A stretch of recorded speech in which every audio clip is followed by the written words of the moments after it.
अस्सलाम वालेकुम दोस्तों, तुसी वेखदे पे पाक वतन पंजाब टीवी ते मैं तुहाडा मेज़बान मोहम्मद जाफर। दोस्तों सब तो पहले साडे चैनल को करो सबसक्राइब, बैल आइकन का बटन दबाओ ताकि हर नई आने वाली वीडियो का नोटिफिकेशन तुहाडे तक पहुँच सके, तुसी वो वीडियो वेख सको। दोस्तों डेली की निस्बत अच्छी और प्योर नीली दी मज्जां लैके हाज़र होईदा है। अज भी लैके हाज़र होए हैं।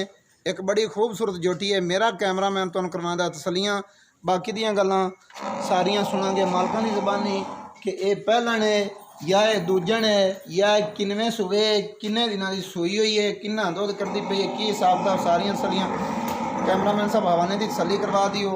माशाल्लाह बेहतरीन मज नूं सोहना हवाना है, मुठ मुठ दे थण ने ते तकरीबन 6 इंच की जड़ी है वो विरल है।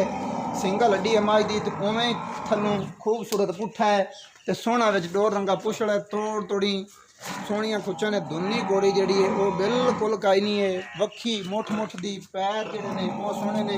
साइडां दी वंडां दी तसल्ली करवा दियो इंशाअल्लाह जी। असीं आखदे पे हैं 4 तो 5 इंच तो साइडां दी विरलां 4 तो 5 इंच दियां अल्लाह की बरकत नाल होवणगियां।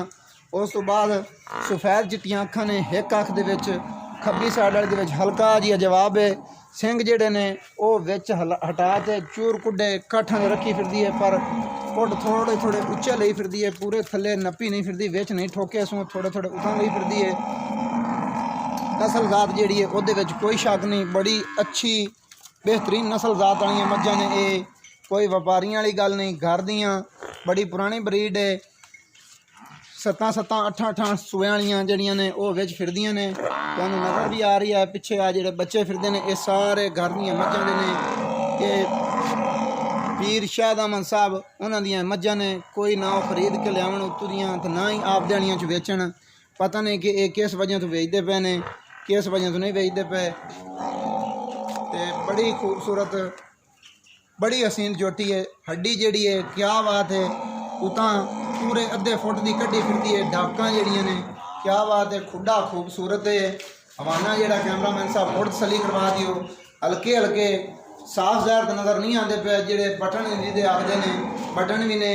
उस तो बाद मझ की जिहड़ी कोड़ी है, उस कोड़ी की कोई जिहड़ी ना जालर नहीं या कोई कोड़ी जिहड़ी है ये नहीं कि भी एक दौरा टंगी फिरती है, बिल्कुल छोटी जही नामलूम जी कोड़ी है। धुनी बिल्कुल काई नहीं। कद मझ नूं 5 फुट का है, 5 पौने 5 फुट का कह लो कि गल्लां जिन्नियां घूमणगियां असीं पूरियां करांगे। ये नहीं आखांगे कि बई ये तो मत्थे तो उतां निकली फिरदी है जी ते ओह कीती फिरदी है ते 20 फुट दी इहदी लंबाई है। ये गल्लां सारियां झूठियां होंदियां ने। 5 पौने 5 फुट का कद है, वक्खी मुठ मुठ दी है। सारियां गल्लां जिहड़ियां ने असीं जिहड़ियां साडा काम दस दित्ता, बाकी मालकां दी ज़बानी सुन लैंदे हैं। सूई हुई किन्ने दिनों की, थल्ले की है, सारा हिसाब किताब वो मालक नूं सददे हैं। भाईजान आओ खां। अस्सलाम वालेकुम जी, की नाम है जनाब जी? कैमरे वाले वेखना अल्लाह रखा साहब। हाँ जी, ए जी अपनी मझ किनवा सुबह सूई है? ये जी पहले है। पहले ने हाँ जी, किन्ने दिनों की सूई हुई है? 8 दिनों की सूई हुई हाँ है। जी, ये हाजिर टाइम किन्ना दूध करती पई है? 13 किलो जी। 13 किलो। तू खुद चोन है? हाँ जी, ठंडा दूध 13 लीटर है। हाँ जी, अच्छा, ये भी गारंटी वाली गल है कि भाई दूसरे सूबे पहले पहले ने? हाँ जी, अच्छा, असी तो दूसरा सूबा बनाई खड़े से पहले ने। अच्छा, पहले ने 13 लीटर दुध है। बाकी सारियां गल्लां हो गई। 8 दिनों की सूई हुई है। चुआई छट्टा फुआरा बिल्कुल क्लियर, कोई वादा घटा कुछ भी नहीं, सारा कुछ सारियां गल्लां गारंटी वालियां ने। हाँ जी, अच्छा, उस तो बाद हुण ये दसो कि प्यार मुहब्बतां करते जेड़े कट्टी नूं कैमरामैन साहब तसल्ली करवा दियो कि बई ये मालक 8 दिनों की दसदे ने। 8 दिनों की है या ज़्यादा लगती पई है? 8 दिनों की है। अच्छा ठीक हो गया। इहदा जेड़ा प्यार मुहब्बत वाला मुल है, दीद कदर करते ते फाइनल जी और मकूल जिहा करे जेड़ा इहदे ते जच जावे। 2,40,000 2,40,000 रुपया।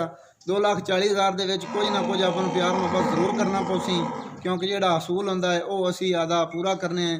प्यार मुहब्बत हो जासी 2,40,000 दे विच, वो जी जिसे मुक्की जिस मुक्की या कोई आ गया तो हो जासी, किराया बड़ा छुट जासी।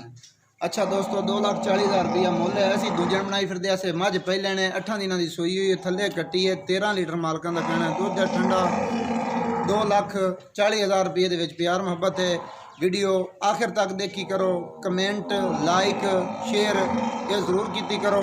उस तो बाद अल्लाह हाफिज़, पाकिस्तान जिंदाबाद।